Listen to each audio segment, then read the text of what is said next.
They said the fire came before the screams. By the time Elias reached the ridge, the only thing left of the settlement was ash and bone and the sound of a lullaby trying to survive the wind. He didn't come looking for children. He didn't come looking to be a savior. But when he found 3 burned and broken little bodies clinging to each other beneath a collapsed beam, he didn't walk away. This story ain't about heroes. It's about what you do when there's no one else left to do it. A Shoshone tracker with blood on his hands, 3 children too scared to cry, and a forest that won't let any of them go easy. Would you have stayed and fought, or turned your back like the world did? Let me know what you'd do in the comments below. Let's see how this one plays out. The flames painted dancing devils in Elias's dark eyes, a hellish reflection of the settlement below.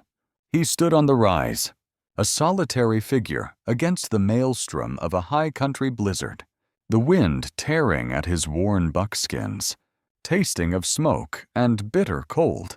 Down in the small hollow, what had been a cluster of cabins, a hopeful scratch in the vast wilderness, was fast becoming a funeral pyre.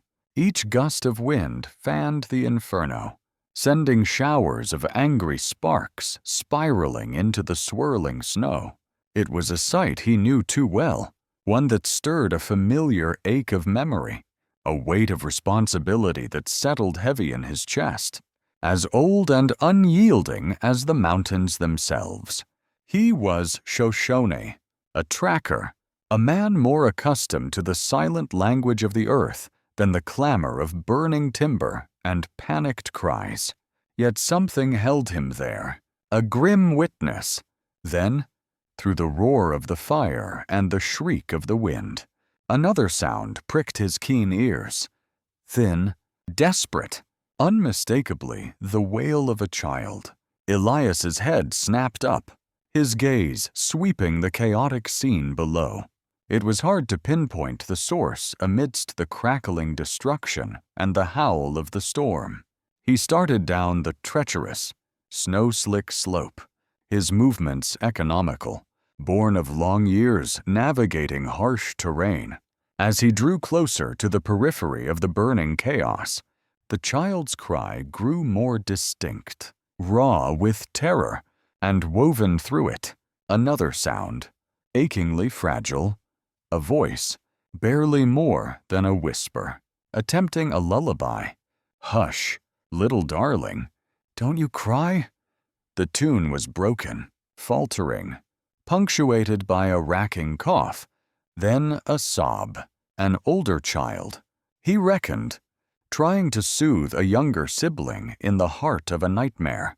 The sound twisted something inside Elias, a sharp pang of urgency that overrode the caution beaten into him by a lifetime of solitude and survival.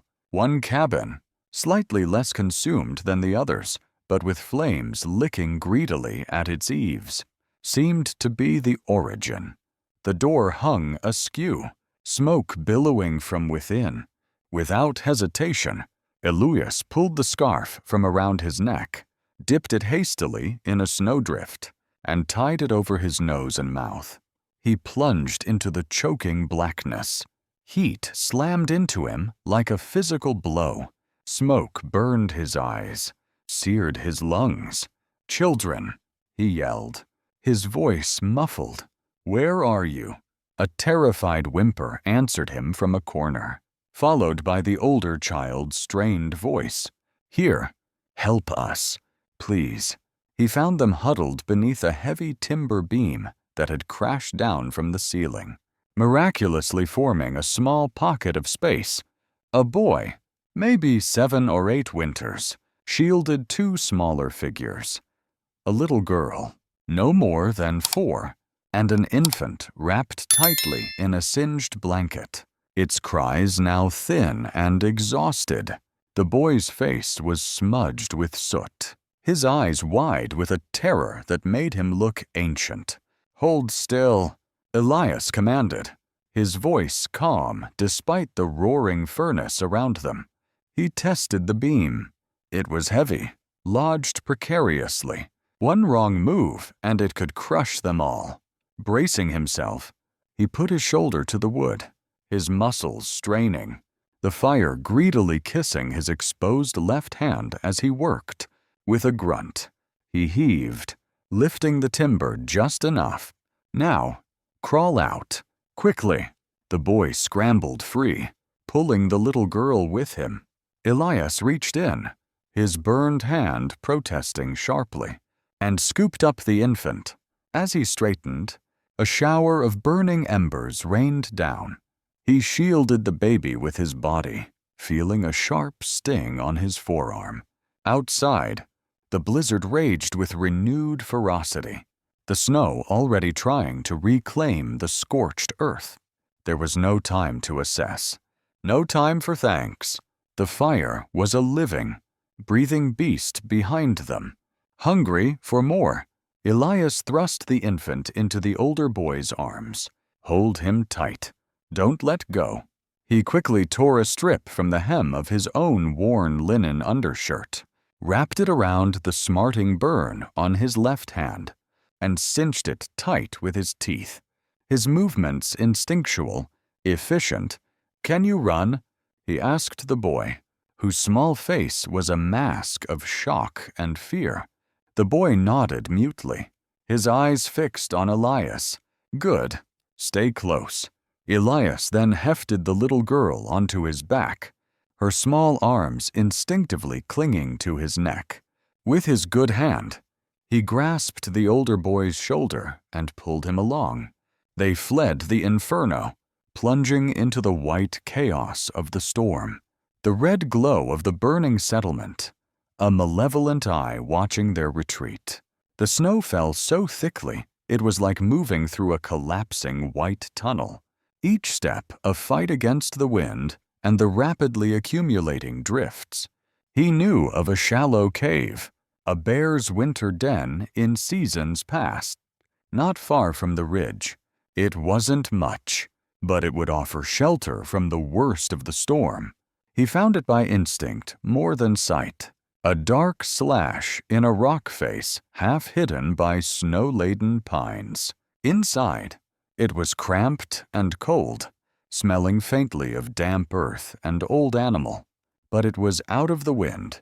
Elias gently set the little girl down. She immediately crawled to her brother, who still clutched the baby with a fierce protectiveness. He gathered dry tinder from the pack he always carried, pine needles, a few strips of birch bark, and with skilled hands, soon had a small, smoky fire flickering to life. The meager flames pushed back the oppressive gloom, casting dancing shadows on the cave walls. He rummaged in his pack again, pulling out a folded piece of deer hide and some dried leaves he used for insulation, tucking them carefully around the children. The little girl had begun to cry again, a soft, exhausted whimpering. The infant was mercifully quiet, perhaps asleep.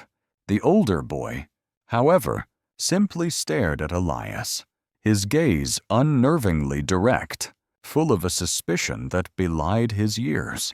The firelight glinted in his wide, dark eyes. Finally, he spoke, his voice small but clear above the crackle of the flames and the distant moan of the wind. "Mr. he said, his lip trembling slightly. Are you a bad man or a good man?" Elias paused in his task of feeding another twig to the fire. He looked at the boy, truly looked at him, at the fear still swimming in his eyes, the smudge of soot on his cheek that looked like a bruise, the way his small shoulders squared with a responsibility too heavy for them. He thought of the burning cabins, the unanswered questions of who or what had brought such devastation. He thought of his own long, solitary path. He turned his gaze to the struggling flames, the reflection once again dancing in his eyes, though this fire was a spark of hope, not a harbinger of doom. "Right now, son," Elias said, his voice low and rough, like stones rubbing together. I reckon I'm the only man left. Later, when the children had finally succumbed to an uneasy, fitful sleep, huddled together like frightened quail, Elias rose silently. The burn on his hand throbbed, a dull counterpoint to the storm's fading anger. He moved to the mouth of the cave, peering out into the swirling darkness. The snow was still falling, but lighter now. He listened, his senses stretched taut, hearing nothing but the wind and the settling of the snow. Still, experience had taught him that danger rarely announced its arrival politely.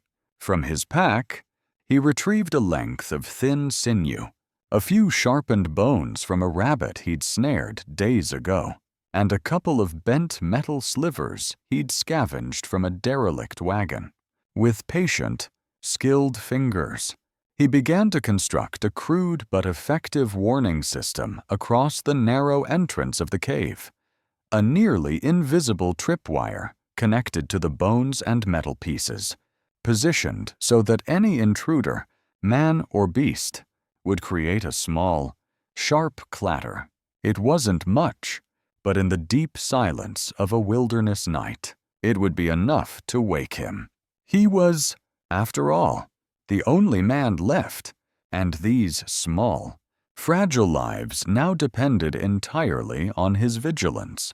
The thin sinew of Elias's makeshift alarm, strung near the cave mouth, vibrated almost imperceptibly against the small, sharpened bone he'd wedged beside his head. It was enough. His eyes snapped open in the pre-dawn gloom, every sense instantly alert. The children still slept, their breathing soft and even, cocooned in the deer hide. The small fire had dwindled to glowing embers, casting just enough faint light to see the delicate tremor of the bone. Someone, or something, was out there. Elias moved with the silence of a shadow, easing himself from his position by the cave entrance. He peered out into the graying darkness. The snow had lessened to a light flurry, but the wind still whispered secrets through the pines. Then he saw it. A flicker of orange far down the slope, too steady for a fox's eye, too deliberate for a will-o'-the-wisp. A torch, and another.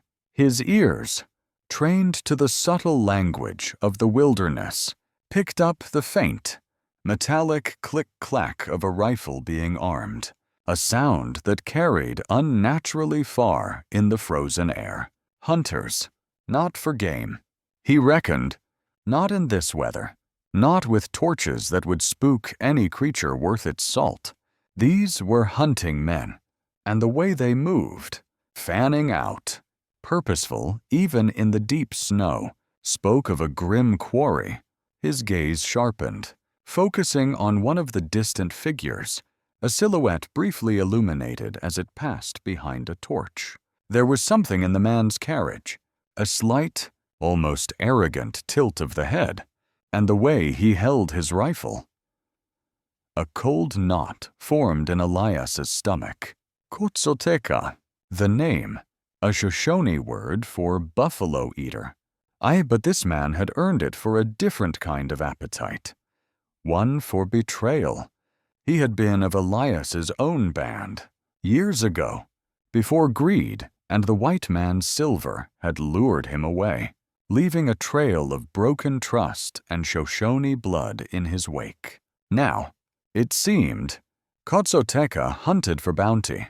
His skills turned against any who had a price on their heads, or any who simply got in his way. The presence of this traitor added a bitter, personal venom to the danger. There was no time for deliberation. Elias slipped back into the cave, his movements urgent yet controlled. With swift, practiced hands, he smothered the embers of the fire with handfuls of snow, plunging the small space into near total darkness. The sudden chill was immediate. He fumbled for their meager bundle of belongings, the singed blanket, the remaining strips of dried meat, his small water skin. "Children," he whispered, his voice low and close to the eldest boy's ear. "Wake now. We must go." Quietly, the boy, whose name Elias had learned was Samuel, stirred instantly, his eyes blinking open, already wide with a learned fear. The little girl, May, and the infant, Lily, took more rousing. May whimpered, still groggy with sleep and cold. "Shh," Elias murmured, his hand gentle on her shoulder. "We play a game, a silent game. No noise." He helped Samuel bundle the baby, Lily, back into the remnants of the blanket, securing her as best he could. He shouldered his small pack, then took Samuel's hand. We moved through the trees. Like the deer, no sound. They slipped out of the cave just as the first gray light of true dawn began to filter through the forest, making ghosts of the snow-laden trees. The air was biting, the silence profound, broken only by the crunch of their own footsteps, a sound Elias tried to minimize with every carefully placed step. He led them away from the direction of the torches, angling deeper into the dense timber line where the shadows lay longest. They hadn't gone far when May, shivering despite the deer hide Elias had wrapped around her small frame, let out a small, dry cough. It sounded like a gunshot in the stillness. Elias froze, his heart lurching. He could hear the distant shouts of the bounty hunters now. Drawing nearer, he knelt quickly beside the little girl. From a small pouch at his belt, he produced a lump of beeswax, softened slightly from the warmth of his body. He rubbed a little onto a corner of the cloth he'd used to bandage his hand, then gently, reassuringly, pressed the scented cloth over May's mouth and nose. "Breathe through this, little one," he whispered, his eyes meeting hers, trying to convey calm. "It will help the tickle, just for a little while. Be brave." She nodded, her eyes huge and trusting above the cloth. The scent of honey and wax was a small, sweet comfort in the midst of their fear. As they moved, Elias kept a constant watch, not just on their pursuers, but on Samuel. The boy was struggling in the deep snow, his small face tight with effort and anxiety. Elias paused where an ancient, fallen pine created a partial screen. "Samuel," he murmured, pointing back at their tracks, "see how the snow tells a story. We must make our story harder to read." He showed the boy how to step precisely into his own larger footprints, blurring the edges, making two sets of tracks look more like one, and a faint one at that. Place your foot as if you're greeting the earth, not fighting it. Softly, he taught him to listen, not just with his ears, but with his whole body. The squirrel, high in the branches. If he chatters in anger, someone has disturbed his peace. The blue jay, he is a scold. He will announce any stranger. They are our watchers. Listen to them. Samuel, despite his fear, absorbed every word, his young face serious with concentration. He tried to mimic Elias's gliding stride, to place his feet with the same care. He tilted his head, listening, and once, he even tugged on Elias's sleeve and pointed to a flurry of jays taking noisy flight from a nearby thicket. Elias nodded, a flicker of something like approval in his eyes, before altering their course slightly, with the tip of his knife, the same one he'd given Clara in another life, it seemed, though this was a different knife. His own constant companion, he made small, almost invisible marks on the trunks of certain trees. A slight nick here, a sliver of bark peeled in a particular way there. These were old signs, Shoshone trail markers, meaningless to untrained eyes, but a clear map to those who knew the language of the silent wood. They spoke of safe passage, of hidden water sources, Or perhaps, in this instance, of a path deliberately chosen to mislead, or one he might need to find again if they were separated, or if he had to double back for any reason. The torches of the hunters were closer now, their voices clearer. Elias could make out Kotsoteka's distinctive, carrying call, a sound that scraped like a rusty blade against his memory. He urged the children deeper into a tangled maze of fallen logs and dense undergrowth, the pursuit a palpable pressure at their backs. The game of silence had become deadly earnest, and the only prize was their survival. Elias's mind raced, calculating routes, assessing risks, his every instinct honed to a razor's edge. The weight of the 3 small lives behind him, a burden and a fierce, protective fire. The forest, usually a place of solace for Elias, now felt alive with unseen menace. The bounty hunters, led by the traitor Kotsoteka, were tenacious, their pursuit like the slow, relentless tightening of a noose. Elias knew he couldn't outrun them indefinitely, not with 3 weary children in tow. One an infant whose occasional fretful cries were a constant source of anxiety. He needed to break their rhythm, to sow confusion. He needed to fight on ground of his own choosing. He spotted it as the weak sun climbed towards its midday height, a narrow, rock-strewn defile where the mountain had cleaved in 2, creating a natural echo chamber, a place where sound could be a weapon or a lure. He settled the children in a thicket of snow-laden spruce, well hidden from the trail. Little May was quiet now, the beeswax-scented cloth still held near her face, her eyes wide and watchful. Lily, the baby, was blessedly asleep, bundled deep within Samuel's arms. "Samuel," Elias murmured, his voice barely disturbing the crisp air. "Stay with your sisters. Do not move. No matter what you hear, understand." He had, in the tense quiet of their flight, gifted the boy a small whistle, carved from the hollow bone of a deer's foreleg, given more as a token to bolster the boy's courage than for any planned use. "This is for you to keep. May it bring you the deer's keen senses." Now, he simply met the boy's serious gaze. Samuel nodded, his small face pale but resolute. Elias moved away, circling wide, then positioned himself high on the canyon wall, concealed by a jumble of frost-shattered boulders. He drew a breath, and then, cupping his hands around his mouth, sent a call into the defile. Not a human shout, but the sharp, carrying bark of a fox, an unusual sound for this time of day, designed to pique curiosity, to draw them in. He repeated it, then shifted position slightly, letting the echo distort the origin. He heard an answering shout from below, Kotsoteka's familiar, harsh voice ordering his men to investigate. They were taking the bait. Elias knocked an arrow, his movements fluid and economical despite the throbbing burn on his hand and the deepening chill in his bones.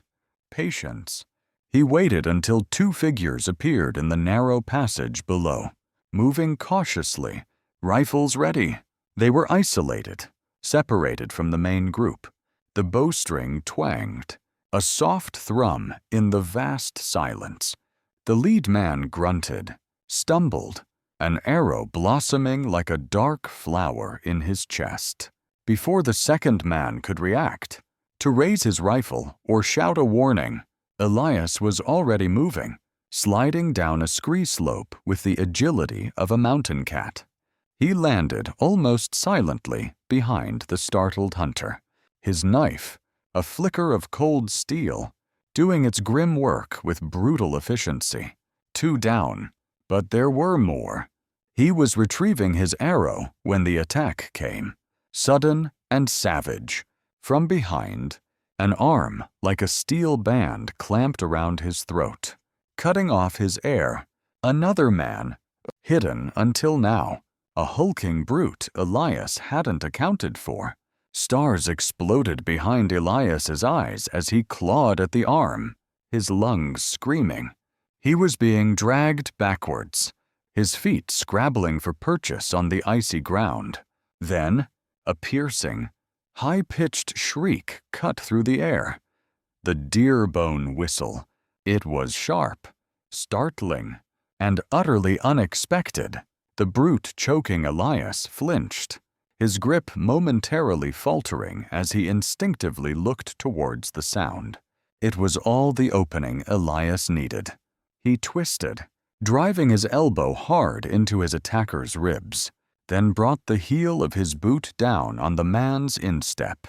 With a howl of pain, the man loosened his hold. Elias spun free, gasping for air, his knife already in hand.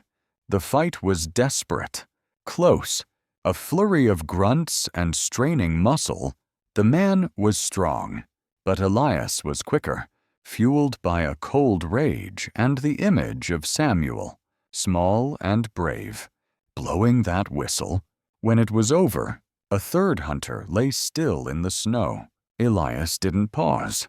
He scrambled back towards the thicket where he'd left the children. Samuel was pale but unharmed, the whistle still clutched in his hand. "Good boy," Elias breathed, clapping him briefly on the shoulder. A rare gesture of praise. "You were brave. Now, we move. They will be on us soon." Their path lay across an ice-choked river, a gray, turbulent ribbon of water rushing between jagged sheets of ice. It was their only way to gain significant distance. The far bank offered denser forest, more rugged terrain where they might lose their pursuers. He could hear shouts behind them. Closer now. Kotsoteka would be furious, relentless. Elias secured Lily to his own back, using strips of blanket to create a makeshift carrier. He took May by the hand. "Samuel, hold on to my belt. Tight." The crossing was a nightmare. The ice along the edges was treacherous, breaking away in chunks. The current was strong, pulling at their legs. The water numbingly cold. Halfway across, a rifle cracked from the bank they'd just left. A searing pain ripped through Elias's left shoulder, high up near the collarbone. He grunted, stumbling, nearly losing his footing on a slick, submerged rock. Blood, shockingly hot, then quickly cold, began to seep through his buckskin.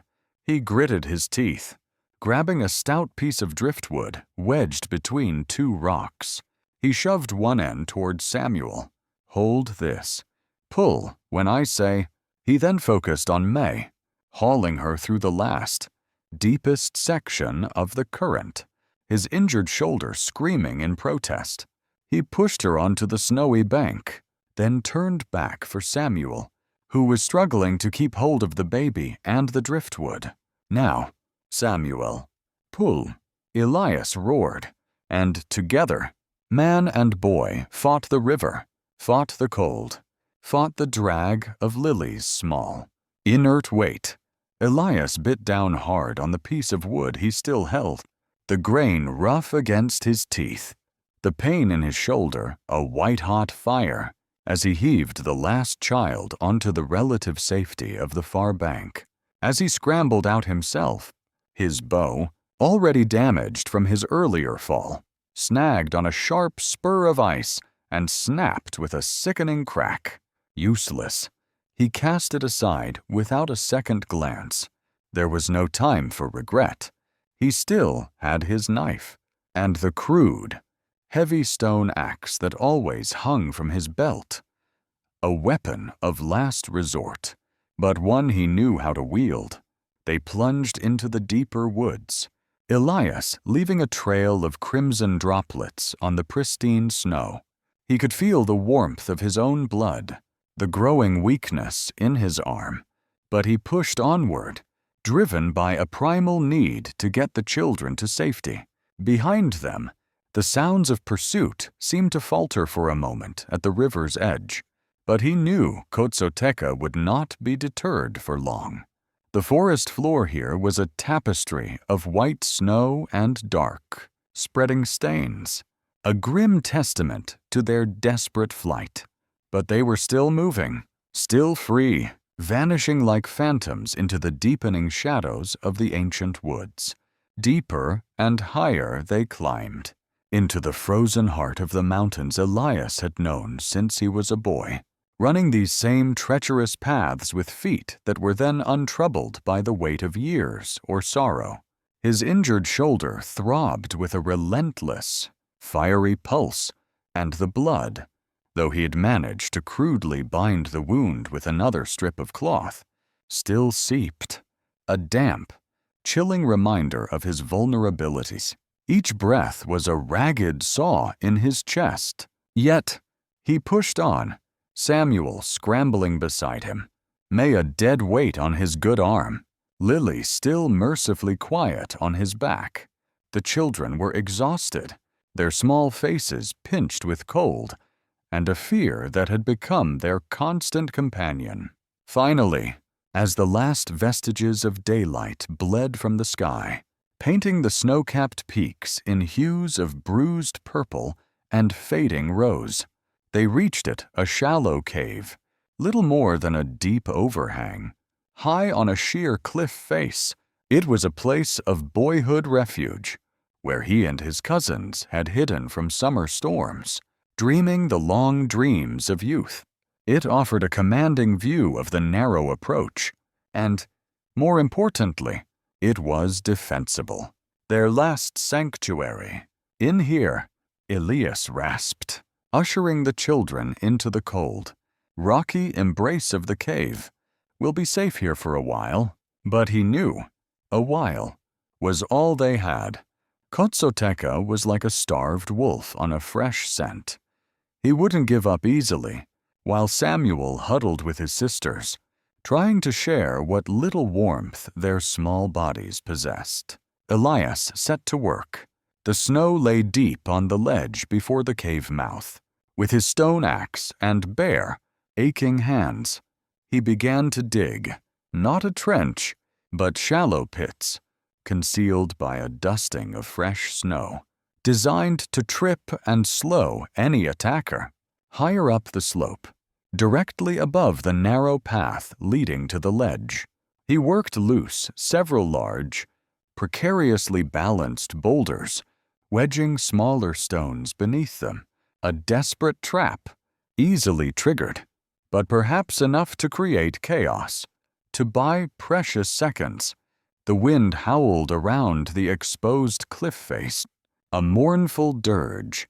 Inside the cave, the darkness was almost absolute, broken only by the faint luminescence of the snow outside. Elias found a piece of charred wood from a long-dead fire, perhaps one he himself had built decades ago, on a relatively smooth section of the cave wall. By the faint, reflected light from the snow, he began to write, his letters stark and angular. It wasn't long, just a few Shoshone symbols, a prayer to the spirits of the mountain, a plea for the protection of the innocent. And beneath it, in the halting English he'd learned in another, harder life, they were good children. I tried, a simple epitaph, if it came to that. He turned back to the children. Samuel was awake, his eyes like dark pools in the dimness, watching Elias with a solemn intensity. Elias knelt before him, the movement sending a fresh wave of agony through his shoulder. From around his own neck, he pulled a thin leather thong. Suspended from it was a small, worn amulet of polished bone and sun-baked clay, etched with symbols of protection and guidance. It had been his father's, and his father's before him. He placed the thong over Samuel's head, the amulet resting cool against the boy's thin chest.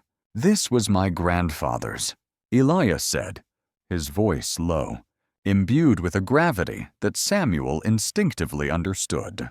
It holds the strength of our people, the wisdom of the mountains.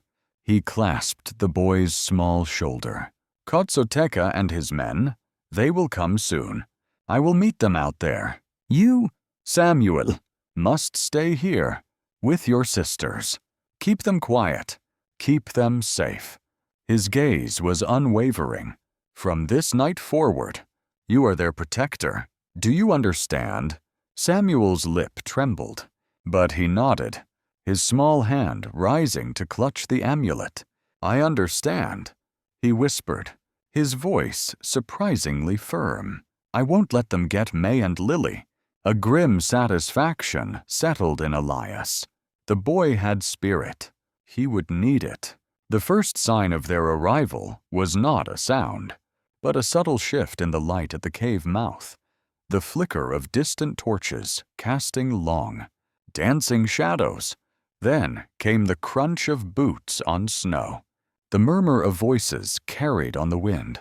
Elias rose, his stone axe feeling heavy but balanced in his good hand. He moved to the cave entrance, a silhouette against the storm-racked night. Well, a harsh voice called out from the darkness below the ledge. Kotsoteka's familiar taunt. Thought you could lose us in your mountains. Did you, Elias? The name hit him like a physical blow.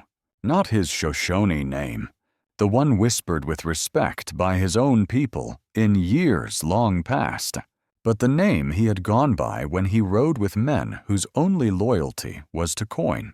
A name he had tried to bury along with the mistakes of that life. Kotsoteka knew it. Of course, he knew it. They had ridden together for a short, bloody season before Kotsoteka's greed had soured into betrayal and Elias had walked away, seeking a path back to the man he once was, or perhaps the man he had never truly been allowed to be. That great mistake his past self had made now felt like a fresh, gaping wound. It had involved a settlement much like the one he'd seen burning. And children, always the children caught in the crossfire. You always were good at running, Elias, another voice jeered. But your trail ends here. Elias didn't answer. He glanced back into the cave, at the three small, terrified faces huddled in the darkness. This was not about his past. Not anymore. This was about their future. Stay down, he commanded, his voice a low growl. Then he stepped out onto the narrow ledge, into the teeth of the wind and the swirling snow, deliberately drawing their attention. Their fire. A rifle cracked, the bullet whining past his head, striking sparks from the rock behind him. Another followed. He raised his axe, not as a weapon of attack just yet, but as a defiant symbol. Come then, dogs, he roared, his voice nearly lost in the storm. Come and face a man who remembers what it is to protect, not just to prey. He was one against many, wounded, armed with primitive tools against their guns. But he was on his own ground, fighting for something more than bounty, more than vengeance. He was fighting for the faintest flicker of innocence in a world determined to extinguish it. The first dark shape scrambled onto the path leading to the ledge, and Elias moved to meet him, the snow swirling around them like a spectral shroud. The battle for survival, for redemption, finally joined under the cold, indifferent eyes of the winter stars. The battle, when it came, was a raw, brutal explosion of sound and fury that echoed off the stark cliff faces, a symphony of violence against the mournful dirge of the wind. From the shadowy depths of the cave, the children heard it all, huddled together, a trinity of terror. They heard Elias's deep-chested war cry, a sound more animal than human, filled with a desperate, primal rage. They heard the sharp crack of rifles, the sickening thud of his stone axe meeting flesh and bone, the screams of men in pain and fury, the panicked shouts as the rock-slide trap Elias had set was sprung with a deafening roar of tumbling boulders.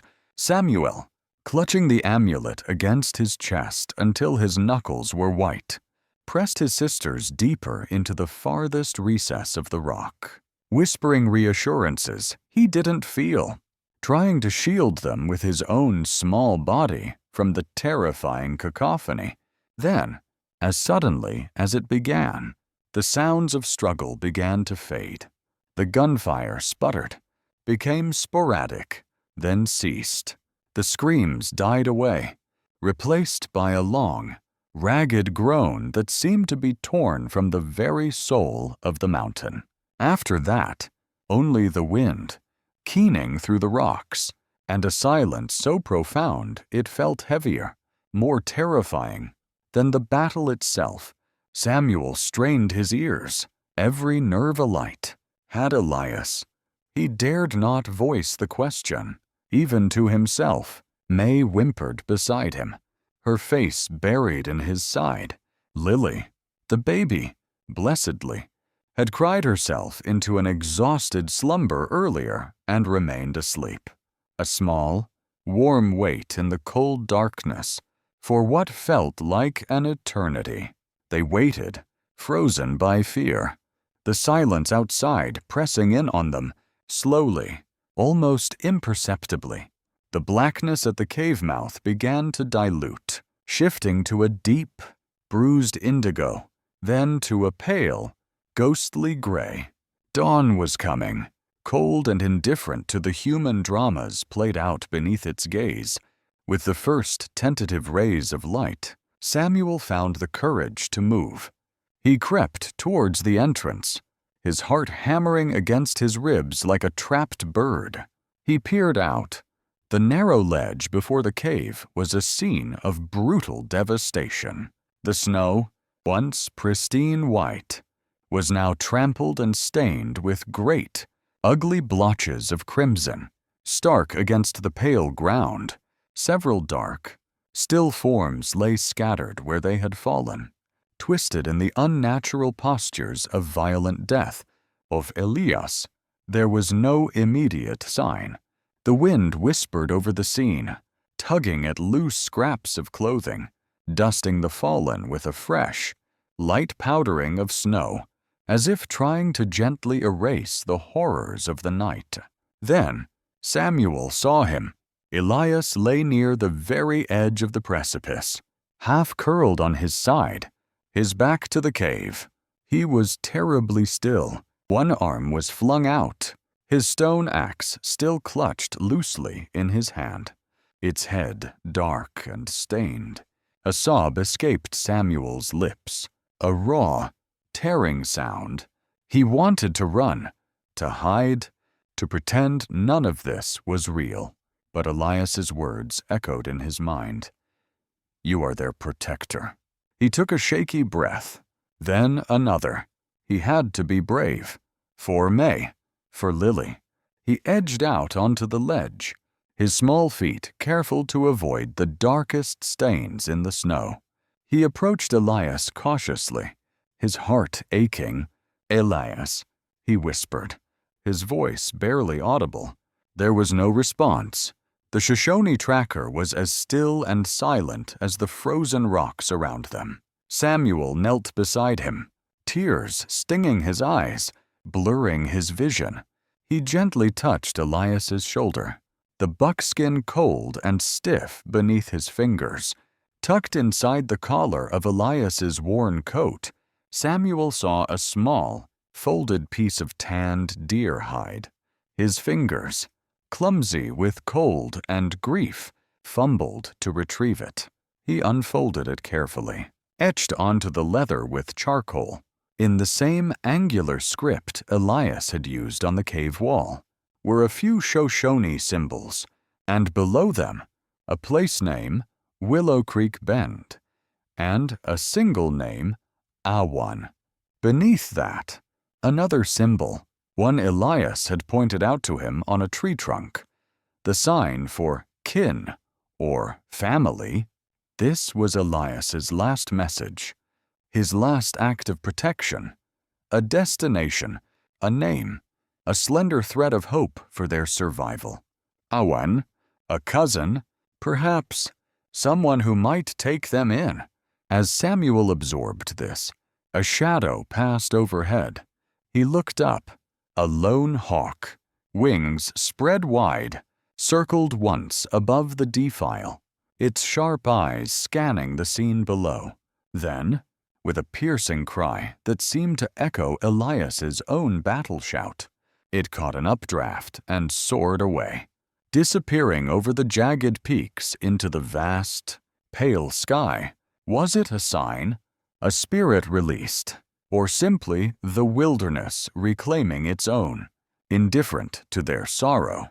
Samuel didn't know, but a strange sense of peace, fragile and fleeting, settled over him. He went back into the cave. May was awake, her eyes wide and questioning. Is he? Samuel couldn't bring himself to say the words. He simply shook his head, then showed her the piece of leather. "He left this for us," he said, his voice thick with unshed tears. "A place to go, someone to find." It took them most of the morning, working together, to gather enough dry twigs and scrub from sheltered crevices to build a small, hesitant fire in the back of the cave, using the flint and steel Elias always carried in his pack, which lay just inside the entrance. The warmth was a small comfort, pushing back the gnawing chill, the oppressive gloom. The three of them huddled around it, three small, shadowed figures against the flickering light. May, exhausted, finally drifted off to sleep, her head in Samuel's lap.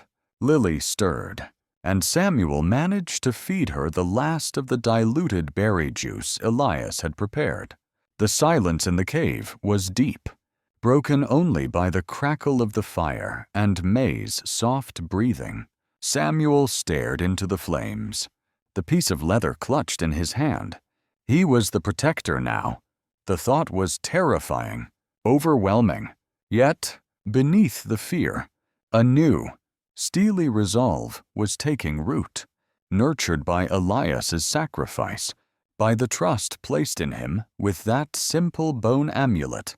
As the afternoon sun began its descent, casting long shadows across the snow outside, Samuel became aware of something, a faint disturbance in the snow at the very back of their shallow cave. In a section he hadn't explored, near a narrow fissure in the rock he hadn't noticed before. He picked up a burning stick from the fire, holding it aloft. There, pressed into a patch of undisturbed snow that had drifted through the fissure, was a single footprint. It was not his, nor May's. It was larger, the print of a moccasin, faint, and already beginning to soften at the edges, as if someone had stood there for a moment, watching, before retreating as silently as they had come. It was almost directly behind where they now sat. Who could it have been? Was it Awan, somehow already searching? Or was it something else? A silent guardian Elias had called forth with his last breath, a spirit of the mountain keeping watch. Samuel didn't know, but as he looked at that single, fading mark, he felt a little less alone, a little less afraid. The fire crackled, a spark of defiance in the vast, cold wilderness, and for now, they were safe. Elias's fight had bought them that. It had bought them a chance. If this story stirred something in you, if it made your heart race, your throat tighten, or your breath catch in the cold, I want to hear it. Tell me what you felt. What would you have done in Elias's boots? Drop your thoughts down below, and if you want more stories like this, full of grit, blood, and mercy in the snow, hit that subscribe button so you don't miss the next ride.